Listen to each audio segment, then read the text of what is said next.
Hey, good afternoon. How y'all doing? It's Well Red Beard. It's a damn fine day to talk about a book, and today it's my pleasure to talk to you about These Are the Words I Shout at the Moon. This is a poetry collection by Nia Shea. First, let me tell you how I got the book. Mark Anthony Smith, who I just reviewed his book Brood, he sent me a couple books. He started interacting with me, started retweeting a lot of my stuff. He put a thing out there where authors would put their book in the comments, and he was going to pick a couple of them and buy them from Amazon and have them shipped to me. And that is how I got this book. So I'm very thankful for that because I probably wouldn't have found it otherwise. And this book, for me, is a 5-star poetry collection. Never have I read a poetry collection and liked poem after poem after poem, page after page after page. Matter of fact, sometimes I read a poetry collection and I've got to really work hard to pick 4 poems that I'm going to tell you are my favorites. So I always do that. I always pick, my top 4 poems from the book. Now, this one is the exact opposite. It has been impossible for me to pick my top 4, and I may not have yet. What I did was these were all the ones I liked. These are ones that I've marked to really kind of talk to you about on my second read. I marked the ones that I want to kind of focus on. There are a ton of great poems in here, and they're all to the point, nothing overly hard to interpret or anything about there like that. A lot of it is there's a lot of breakup stuff, a lot of feeling unloved and thus not loving yourself, a lot of things like that, feelings that we've all felt that at some time or another. A lot of stuff about feminism and women's issues, some body dysmorphia stuff, as well as some body positivity stuff. There's just a lot of great important topics here that are poeticized. How do you say that? Poemicized. What am I looking for here? That are turned into poems really, really, really well. I just really enjoyed it, and a lot of it just really spoke to me. I mean, we've all had a bad breakup. I mean, shit. I listened to, alternative Americana country music. Oh, shit's full of breakup songs and cheating songs and all that stuff. So a lot of these hit really really close for me, and a lot of them, of course, didn't. I mean, the feminism stuff and things like that. The stuff that doesn't affect me, but I observe it affecting other people. It just all felt important. There was a lot of important material here done really, really well. So I'm going to share some of them with you. I'm going to read a couple. I'm just going to comment on a couple probably, but there's just so much good stuff in here. So the first one here that I marked is skin cells, and I love the idea of trying to wash someone off of you, trying to um, I might just read it for you, so here we go. Skin cells. They say skin cells replace themselves every 7 years. I wondered if I could speed up the process. I have exfoliated myself until I was red raw to remove a tainted layer. I will stay soft. I will keep the softness that you nearly took from me. I have sat in baths so hot that skin comes off on the flannel. So I will keep washing away the way your hands felt on me. You will not have touched my skin. I refuse to live in the shell that you claimed you loved. You will not have claim on me anymore. I have made myself a promise to rid my body of the lingering sting of your touch. I did not give you permission to touch me how you did, and I do not give permission now. But I marvel at the beautiful, soft masterpiece I have become after all these years. After 7 years, they say skin cells replace themselves. But baby, I sped up the process, so I no longer could see any part of you in the woman who stares back at me in the mirror. That is some good shit. I like that. I like that a lot. I really do. And then there's one here called Imagine a hall of mirrors, and I will not read this entire poem, but this is the one that's about body dysmorphia. I think I'm saying that right. But imagine a hall of mirrors. Every one of them makes you look distorted and warped, and you laugh because you know you don't look like that. But what if you didn't know that? That's just the first stanza of that one. I'm not going to read the whole thing, but it's a hell of a poem.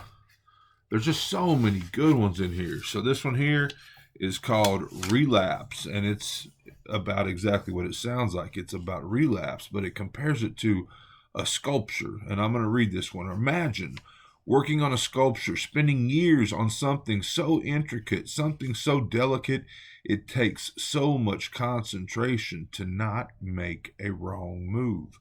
After a year of building it up, making it stronger, shaping it into what it was meant to be, then one gentle knock from someone who should have known better destroys it.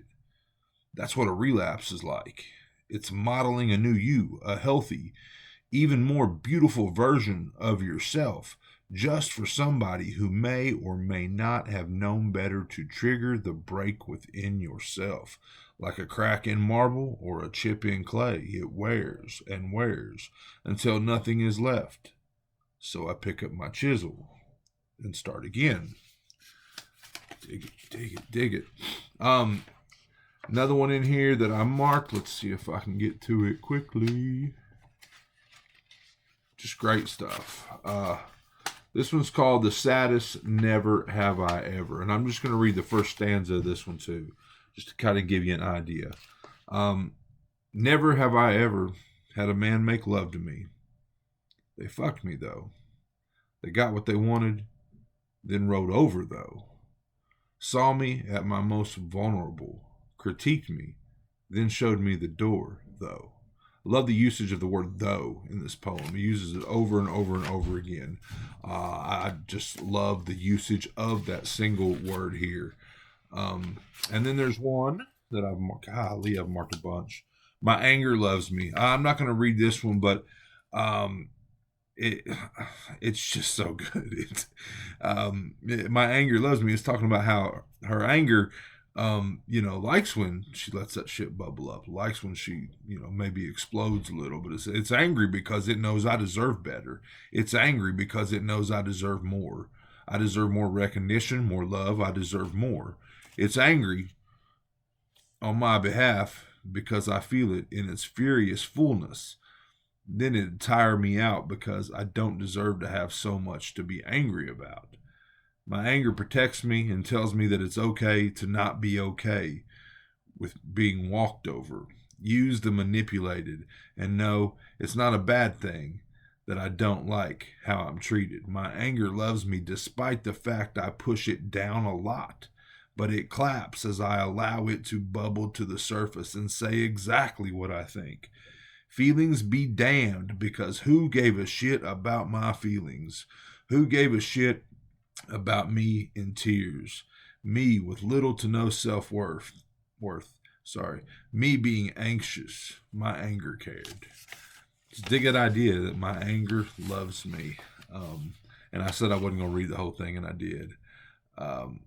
Why can she not just be someone? It's talking about when something happens to a woman, that's somebody's mother, that's somebody's sister. I got a fly in here, sorry. She was someone's aunt, nan, girlfriend, lover. She was somebody's friend. Why can't she just be someone? Why does a woman need a label to be of value? And I'll let that one go. But and then there's on the very next page, question mark. Talking about as a woman, I am forced to speak in question marks. Every word I say has to have an intonation at the end. My words have to be softened so I don't offend. But what if I want to offend? Anyway, I dig that. I dig that idea. I refuse to be a question mark woman. I will not let a man demand a curve in my voice.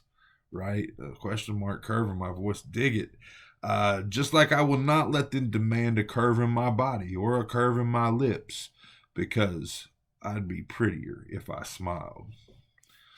Again, that's just a bit of it. That's just, I read like the first part and then skipped a couple stanzas and read just really, really good stuff. And then tattoos.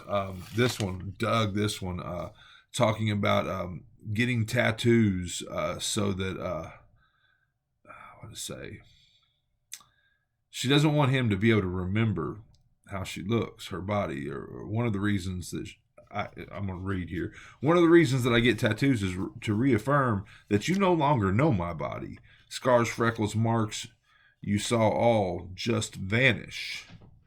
Each piece of art tells a story while I make sure that each story never involves you. Again, that's just the first bit, but just wow. Here's one called Body Positivity. I'm not going to read from it. I got one more marked here. Let me see what this one is. Smile at the flames. First of all, I just like that idea. I smile at the flames. Everything I've been through, the hell I've walked through, I smile at the flames. I smile as I see the flames, like they're an old friend because I've been through hell before, and the demons that were assigned to cripple me soon became my bitches. I walked up to Satan himself and dared him to do his worst, and he cowered. Yes, I'm sweet and soft and break easily, but don't you ever underestimate me or mistake my softness for weakness. See my scars and think of failure, because these are marks of survival. These are war wounds that I sorry. These are war wounds that I'd not wish on anyone. I would challenge you to try and burn me, but the matches you throw in your punches or unoriginal words will bounce off me. Not even a singe mark, not even a tiny scald. Be fearful as I laugh at the fire and skip through, because to me, these flames are home. Woo! Man, wow. So look, I'm telling you, I love this collection, and I didn't expect to love this collection. I didn't know anything about this collection. Like I told you, there's plenty of poetry that I slog through and then struggle to pick my top four. Not the case here. Just very, very, very awesome shit. You know, real life stuff. I mean, dark poetry. Introspective poetry. Definitely some dark feelings here. I mean, but no like ghosts or monsters or anything like that. Just really, really strong subject matter that affects all of us. I mean, especially women, of course, but all of us. So I loved it all the way through. It was a 5-star poetry collection for me. I'll be shooting a video here in the next couple of days that picks my top books from this month. I can already tell you it's my top poetry collection from the month. It will be up for poetry collection of the year at the end of the year. So I'm going to get out of here. These are the words I shout at the moon by Nia Shea. This is Well Red Beard. This has been my poetry review. I hope you enjoyed it, and I hope you're enjoying all your books as much as I am. If not, you're reading the wrong damn books.